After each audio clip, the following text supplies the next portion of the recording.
नमस्कार, स्वागत है आपका द न्यूज पर। मैं हूं आपके साथ शिप्रा सैनी। अच्छे दिन आने वाले हैं, मोदी और भागवत जाने वाले हैं। ये बयान है कांग्रेस पार्टी के प्रवक्ता पवन खेड़ा का। दरअसल पवन खेड़ा इतने खुश हैं कि मोहन भागवत ने रिटायरमेंट पर कुछ ऐसा कह दिया है कि मानो अब कांग्रेस पार्टी ये मानकर बैठ गई है कि प्रधानमंत्री नरेंद्र मोदी और आरएसएस प्रमुख मोहन भागवत जो हैं वो रिटायरमेंट लेने वाले हैं। सबसे पहले हम मोहन भागवत के उस बयान का जिक्र कर लेते हैं जिसको लेकर अब विपक्ष में खुशी की लहर दौड़ पड़ी है। विपक्ष की खुशी का ठिकाना नहीं है और विपक्ष खासतौर पर कांग्रेस पार्टी ये मान बैठी है कि अब उनके वाकई अच्छे दिन आने वाले हैं और चूंकि वो प्रधानमंत्री नरेंद्र मोदी को नहीं हरा पा रहे हैं, आरएसएस के साथ भी उनकी अपनी एक जंग चल रही है, तो ऐसे में सही यही होगा कि मोदी 75 साल के हो जाएं और रिटायरमेंट ले लें। तो ऐसे में सबसे पहले आरएसएस प्रमुख मोहन भागवत ने क्या कहा है वो जरा सुनिए। आज अपने मोरोपंत जी के 75 वर्ष पूरे हुए, इसके लिए उनको शाल पांघरली आणि मग म्हटलं थोडंसं बोला, तर ते म्हणे कशाला बोलायचं, नाही बोला, आग्रह झाला. ते उभे राहिल्यावर स्वाभाविक मोरोपंतांचं बोलणं जे कार्यकर्ते जरा हसऱ्या चेहऱ्याने पाहायचे, तो ते म्हणायचे कि मेरी मुश्किल ये है कि मैं खड़ा होता तो लोग हंसने लगते, मैंने हंसने लायक कुछ बोला नहीं तो भी मेरे बोलने पर हंसते हैं, क्योंकि मुझे लगता है लोग मुझे गंभीरता से नहीं ले रहे. मग पुढे ते असं म्हणाले, त्यांचे शब्द आहेत बरं, म्हणून उच्चारतो मैं जब मर जाऊंगा तब भी पहले लोग पत्थर मार के देखेंगे कि सचमुच मर गया. मग ते असं म्हणाले 75 वर्ष का आपने किया, लेकिन मैं इसका अर्थ जानता हूं. 75 वर्ष की शाल जब उड़ी जाती है तब उसका अर्थ यह होता है कि अब आपकी आयु हो गई, अब जरा बाजू हटो, हमको करने दो. म्हणजे त्यांच्या गौरवाकरता गौरवाचा भाव मनात घेऊन सगळं होतं, त्याच्यात तो गौरव आपल्याला चिकटू नये ह्याची ते स्वतःच काळजी घ्यायची आणि असा विनोदाचा सुरा चालवून तो चिकटणारा गौरव सगळा सोलून बाहेर टाकायचे. तो आपने आरएसएस प्रमुख मोहन भागवत के बयान को सुना जिसमें वो कह रहे हैं कि मैं जब मर जाऊंगा तो पहले लोग पत्थर मार कर देखेंगे कि सचमुच मर गया. 75 वर्ष जब आयु हो जाती है तो उसका अर्थ होता है कि आपकी आयु हो गई है, अब बाजू वाले को आने दो. अपने ऊपर चुटीले अंदाज में बोलते हुए आरएसएस प्रमुख मोहन भागवत का ये गहरा संदेश, इस तरीके के वीडियो जो हैं सोशल मीडिया पर भी खूब वायरल हो रहे हैं और आपने ये बयान में भी सुना कि आरएसएस प्रमुख मोहन भागवत जो है 75 साल का जिक्र कर रहे हैं, वो रिटायरमेंट का जिक्र कर रहे हैं, लेकिन ये आरएसएस प्रमुख मोहन भागवत का असल बयान नहीं है. जो उनका पूरा बयान है वो कुछ और है. दरअसल वो किसी और के संदर्भ में ये बातें कर रहे हैं, लेकिन विपक्ष ने ये मान लिया है कि मोहन भागवत जो है वो अपने लिए या प्रधानमंत्री नरेंद्र मोदी के लिए ये बातें कह रहे हैं. सबसे पहले मैं आपको बता दूं कि मोहन भागवत ने जो बयान दिया है उसमें उन्होंने पिंगले, ये दरअसल एक शख्स हैं जिनका वो जिक्र कर रहे हैं और उनके संदर्भ में ही उन्होंने ये तमाम बातें एक कार्यक्रम में कही है. उसी में ही वो कह रहे हैं कि 75 साल की शॉल जब उड़ाई जाती है तब उसका अर्थ होता है कि अब आपकी आयु हो गई है, अब जरा बाजू हो जाओ.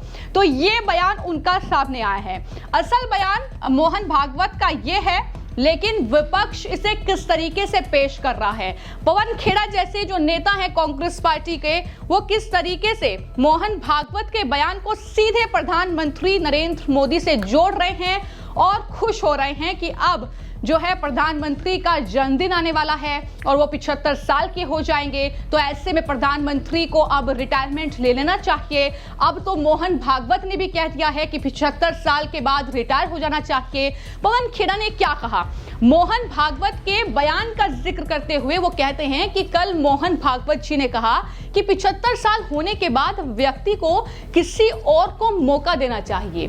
पवन खेड़ा ने कहा कि 11 सितंबर को मोहन भागवत खुद 75 साल के हो जाएंगे और 17 सितंबर को प्रधानमंत्री नरेंद्र मोदी 75 साल के हो जाएंगे।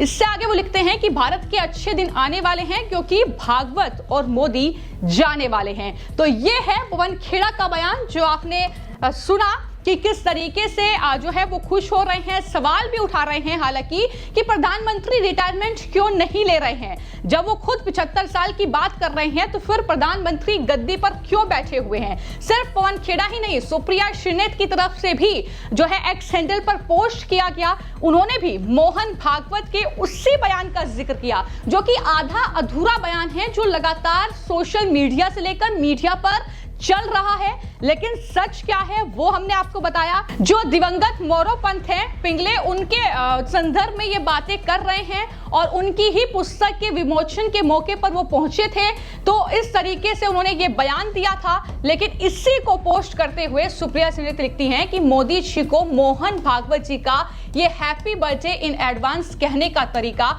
थोड़ा रोचक है। यानी यहां पर एक तरीके से तंज कसा जा रहा है प्रधानमंत्री नरेंद्र मोदी पर, जिस तरीके से मोहन भागवत ने ये बातें कही हैं क्योंकि प्रधानमंत्री का जन्मदिन करीब है, तो उससे पहले हैप्पी बर्थडे इन एडवांस कहने का तरीका थोड़ा रोचक है। ये सुप्रिया श्रीनेत लिख रही हैं जो कि कांग्रेस पार्टी की प्रवक्ता है। ये सिलसिला यही नहीं रुकता है, ये सिलसिला जारी रहता है और देखिए किस तरीके से तमाम जो कांग्रेस पार्टी के नेता हैं वो लगातार इस पर बयान दे रहे हैं। छत्तीसगढ़ के पूर्व मुख्यमंत्री भूपेश बघेल का ये पोस्ट आप देखिए जिसमें वो ये कह रहे हैं कि प्रधानमंत्री जी को अब एग्जिट प्लान बना लेना चाहिए। ये सलाह वो प्रधानमंत्री नरेंद्र मोदी को दे रहे हैं। तो ये वो कांग्रेस पार्टी है जो एक के बाद एक तमाम राज्यों में सत्ता गंवा रही है, जहां पर एक के बाद एक बीजेपी इन्हें मुंहतोड़ जवाब दे रही है, धराशायी कर रही है। और चूंकि वो चुनाव नहीं जीत पा रहे हैं तो ऐसे में कांग्रेस पार्टी को ये लगता है कि अब अगर चुनाव जीत सकते हैं तो प्रधानमंत्री अगर सत्ता से बाहर हो जाए नरेंद्र मोदी, तो तभी जो है चुनाव जीता जा सकता है। यही वजह है कि वो एग्जिट प्लान की बात उनके नेता कर रहे हैं और मोहन भागवत के इस आधे अधूरे बयान को उन्होंने हथियार बना लिया है प्रधानमंत्री नरेंद्र मोदी के खिलाफ, और वो इस तरीके से उसका भरपूर इस्तेमाल कर रहे हैं। मोहन भागवत के बयान का जिक्र करते हुए भूपेश बघेल लिखते हैं कि बीजेपी आरएसएस के बीच की खींचतान जो है वो दिख रही है। तो कहीं ना कहीं हमने कई मौकों पर ऐसा देखा है कि जब कांग्रेस पार्टी पूरी तरीके से कहीं ना कहीं उन्हें मुद्दा हाथ नहीं लगता है या उन्हें लगता है कि किस तरीके से जो है चुनाव जीता जाए, किस तरीके से बीजेपी में मतभेद पैदा किया जाए, किस तरीके से बीजेपी आरएसएस के बीच कहीं ना कहीं मनमुटाव की स्थिति लाई जाए, तो इस तरीके के बयान भी हमने देखे हैं जो कि भूपेश बघेल बोल रहे हैं कि बीजेपी और आरएसएस के बीच खींचतान चल रही है क्योंकि मोहन भागवत ने 75 साल के रिटायरमेंट का जिक्र कर दिया है। वहीं क्योंकि बिहार में चुनाव है कुछ ही महीनों के बाद, तो बिहार कांग्रेस भी ट्वीट करने से पीछे नहीं रही। उनकी तरफ से भी पोस्ट किया गया और लिखा गया कि मोहन भागवत के बयान से मोदी गैंग में मचा हड़कंप। तो इस तरीके के पोस्ट सोशल मीडिया पर किए जा रहे हैं। खतरे में मोदी जी की कुर्सी, ये भी लगातार पोस्टर शेयर किए जा रहे हैं। तो कहीं ना कहीं मोहन भागवत के बयान पर न सिर्फ कांग्रेस पार्टी बल्कि अन्य विपक्षी दल भी लगातार बयान दे रहे हैं कि अब मोदी जी को तो मोहन भागवत की सलाह मान लेनी चाहिए, उन्हें रिटायरमेंट ले लेना चाहिए। कब तक वो इस तरीके की तानाशाही दिखाएंगे, कब तक वो गद्दी पर बैठे रहेंगे, इस तरीके की बातें लगातार विपक्ष की तरफ से की जा रही है।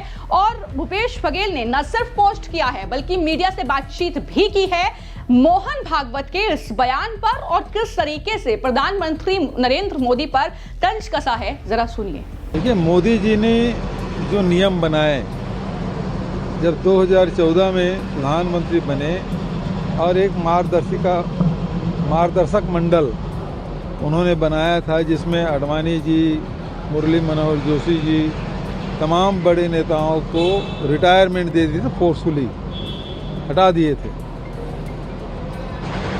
अब वही नियम मोदी जी के लिए गले के फांस हो गया। मोदी जी तो वैसे जितने भी वादे किए उसमें एक भी पूरा नहीं किया है। जो नियम बनाए हैं वो दूसरों के लिए हैं। अब देखना है कि 17 सितंबर अब नज़दीक है मोदी जी अपने बनाए नियम का पालन करते हैं कि नहीं करते, ये देखने की बात है।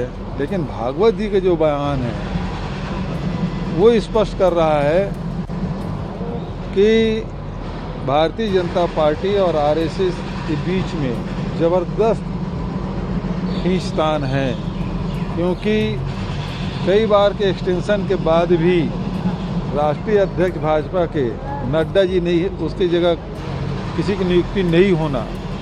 और दूसरा अब ये बात, जब नड्डा को नहीं हटाए तो फिर आरएसएस मोदी को हटाने में लग गए। तो आपने देखा कि कांग्रेस पार्टी के नेता क्या कुछ कह रहे हैं आरएसएस प्रमुख मोहन भागवत के इस बयान पर, और इस बयान को सीधे प्रधानमंत्री नरेंद्र मोदी से जोड़ रहे हैं, उनकी उम्र से जोड़ रहे हैं, उनके रिटायरमेंट को लेकर बातें हो रही हैं। और यहीं पर आईपी सिंह लिखते हैं कि आरएसएस जो प्रमुख है मोहन भागवत जी की आयु 75 साल हो गई है, सम्मान के साथ उन्हें खुद पद छोड़ देना चाहिए। यानी आरएसएस प्रमुख मोहन भागवत ये जो है अपने पर भी लागू करें कि 75 साल के बाद रिटायरमेंट ले लें, और मोदी जी भी जो है 75 साल के होने वाले हैं तो वो भी रिटायरमेंट ले लें। उन्होंने आगे लिखा कि खुद ऐसा आचरण करते तब शायद मोदी जी, राजनाथ सिंह और अन्य नेता ऐसा आचरण करने को विवश होते, यानी मजबूर होते। मोदी जी जब तक हटाए नहीं जाएंगे वो पुतिन की तरह सत्ता नहीं छोड़ेंगे। ये आईपी सिंह की भड़ास है। अमित शाह जी ने रिटायरमेंट को लेकर ऐसा बयान दे दिया कि देश में तूफान खड़ा हो गया। यानी यहां पर केंद्रीय गृह मंत्री अमित शाह के रिटायरमेंट को लेकर जो हाल ही में बयान आया था, जिसमें उन्होंने कहा था कि मैं अगर रिटायर होऊंगा, जब भी होऊंगा तब मैं खेती बाड़ी करूंगा, इस तरीके का उनका बयान था, तो उसको लेकर भी उन्होंने यहां पर तंज कसना वो नहीं भूले हैं। वहीं पर संजय राउत, उद्धव ठाकरे गुट के नेता हैं, वो कहां पीछे रहने वाले थे, उनकी तरफ से भी पोस्ट किया गया और बयान दिया। उन्होंने कहा कि 75 पार नेताओं को पीएम ने रिटायर किया, अब संघ प्रमुख उन्हें रिटायर होने का संकेत दे रहे हैं। देखना है क्या पीएम मोदी खुद भी नियम मानेंगे। यानी लगातार हमने देखा है कि प्रधानमंत्री के उम्र को लेकर, रिटायरमेंट को लेकर विपक्ष ने सवाल खड़े किए हैं। और जब विपक्ष के सवालों की इस तरीके से झड़ी लगी, जब राहुल गांधी से लेकर कांग्रेस पार्टी के तमाम नेता और अन्य राजनीतिक दलों के तमाम नेताओं ने यह आरोप लगाया कि प्रधानमंत्री खुद जो है तमाम नेताओं को टिकट नहीं देते हैं जब वो 75 साल के हो जाते हैं। बीजेपी ने कई राज्यों में इस तरीके का तरीका अपनाया है। ये तमाम तरह के आरोप सामने आए, लेकिन उसके बाद केंद्रीय गृह मंत्री अमित शाह का जवाब सामने आता है। और अमित शाह ने इस पर जवाब दिया था जब विपक्ष ने प्रधानमंत्री के रिटायरमेंट पर सवाल उठाए थे। तब केंद्रीय गृह मंत्री ने कहा था कि इंडी गठबंधन को पता है कि हम यानी एनडीए 400 पार करने जा रहे हैं। यानी ये चुनाव के वक्त का उनका बयान है। और उन्होंने कहा था कि मोदी तीसरी बार देश के प्रधानमंत्री बनेंगे। इसलिए इस तरह की जो ये खबरें हैं, ये जाहिर तौर पर विपक्ष गलत तरीके से फैला रहा है। मैं जनता के सामने स्पष्ट करना चाहता हूं कि बीजेपी के संविधान में ऐसा कोई प्रावधान नहीं है कि 75 साल के बाद जो है नेता रिटायर हो जाए। तो ये साफ और स्पष्ट शब्दों में अमित शाह ने विपक्ष को समझाया और कहा कि नरेंद्र मोदी ही 2029 तक नेतृत्व करेंगे और नरेंद्र मोदी ही आने वाले चुनाव का भी नेतृत्व करेंगे। इंडी गठबंधन के लिए कोई अच्छा समाचार नहीं है। उन्हें ज्यादा मेहनत करनी होगी, भ्रष्टाचार बंद करना होगा और इस प्रकार के झूठे भ्रम फैलाकर वो चुनाव नहीं जीत सकते। और ऐसा ही हुआ, प्रधानमंत्री फिर से गद्दी पर बैठे और जाहिर तौर पर प्रधानमंत्री नरेंद्र मोदी की जो उपलब्धियां हैं, जिस तरीके से विपक्ष जो कि देश की सबसे बड़ा राजनीतिक दल था कांग्रेस पार्टी, वो आज सबसे पीछे नजर आती है। और किस तरीके से एक के बाद एक तमाम राज्य कांग्रेस पार्टी ने गवाए हैं, किस तरीके से चुनाव हारे हैं। अब या तो ईवीएम सहारा है, ईवीएम पर दोष मढ़ना है चुनाव हारते ही, या प्रधानमंत्री नरेंद्र मोदी को टारगेट करना है। और वही कुछ तस्वीर जो है वो अभी भी देखने को मिल रही है, जब आरएसएस प्रमुख मोहन भागवत के इस आधे अधूरे बयान को लेकर कांग्रेस पार्टी और पूरा विपक्ष इस तरीके से जश्न मना रहा है कि मानो प्रधानमंत्री बस रिटायरमेंट लेने ही वाले हैं और कांग्रेस पार्टी जो है वो अब देश में राज करेगी। कुछ इस तरीके के बयान जो है वो देखने को मिल रहे हैं। हालांकि देखना होगा कि क्या इस पर भी कुछ प्रतिक्रिया जो है आने वाले वक्त में बीजेपी की तरफ से या बीजेपी के बड़े नेताओं की तरफ से, चाहे वो प्रधानमंत्री नरेंद्र मोदी हो, चाहे वो अमित शाह हो या राजनाथ सिंह हो, उनकी तरफ से देखने को मिलती है या फिर नहीं। फिलहाल आपकी इस पूरे मामले को लेकर क्या राय है हमें कमेंट बॉक्स में जरूर लिखें। धन्यवाद।